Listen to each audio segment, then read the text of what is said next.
Hey, over here, hungry cameraman wants pizza as well. The Wyoming All-Stars versus South Dakota, this game being played in Gillette. First half, Wyoming wearing the gold, down 2-0 early, but Jason McManaman of Torrington will change that with a nice fadeaway jumper.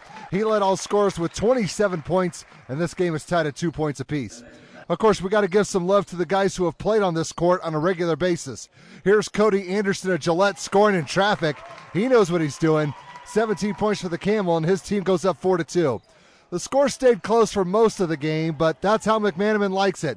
Watch the moves on this drive and finish. That's why the University of Wyoming wanted him to play for the Cowboys. It's now 8-6. The Trailblazer was on fire in the opening stages of the game. He's lighting another fuse in the corner. Kaboom! South Dakota had a hard time stopping him. The scoreboard now reads 12-6.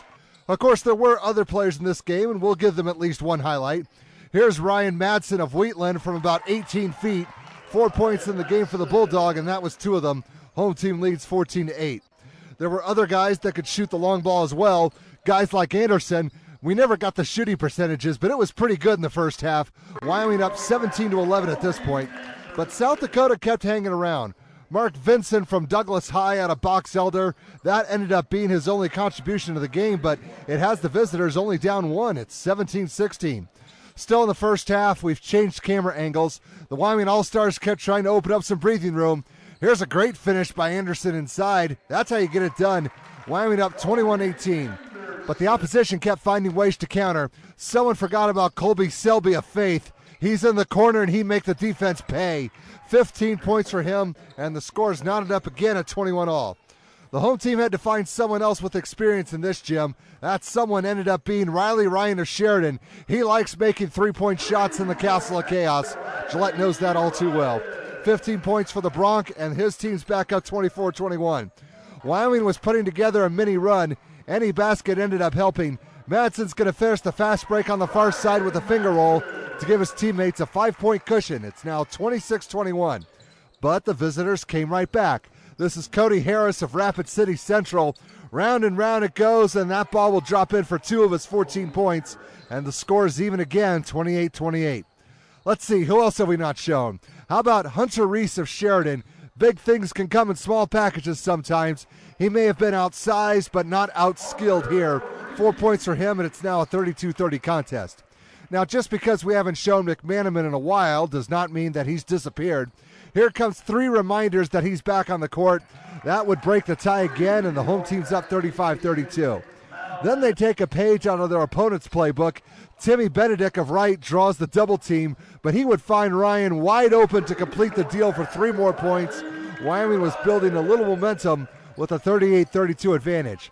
There's still a few more guys to show, so let's get another one in here. Weston Hinkle of Gillette, please introduce yourself. He looks comfy on his home floor, and that 3 gave his team a 41-37 advantage. But South Dakota would not go away. They were playing for the last shot before the break, and they'd go for it.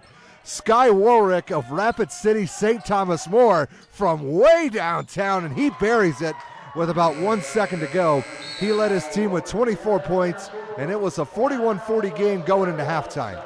Second half, the opposition would grab the lead, but Wyoming responded. Corey Peck of Natrona drives around 3 defenders, hoop and the foul. He was not going to be denied on that play. 7 points for the Mustang, and this game is even again at 46. The home team needed a little spark, and McManaman decided that now was a good time to provide it. The two-handed stuff with the defender in his face.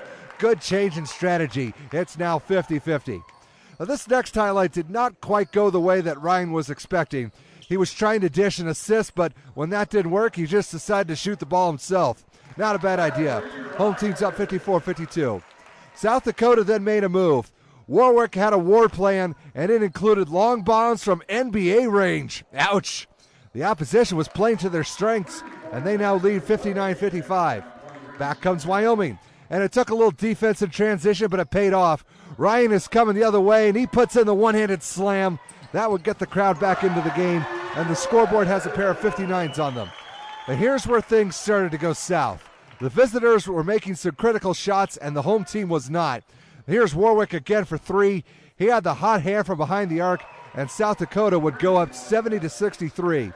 Now, we showed Benedict earlier with an assist, but we got to get him in here scoring some points. This ended up being his only 2 of the game, and his team was starting to need some more because they're down 72-65, and time is becoming a factor.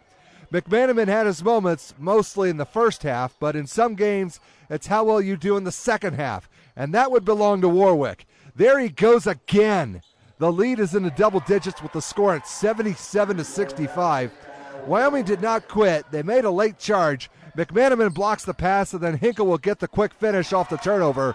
But like I said, it was a late charge, and not enough points came out of it. South Dakota would salvage a weekend split, winning this game 89-84.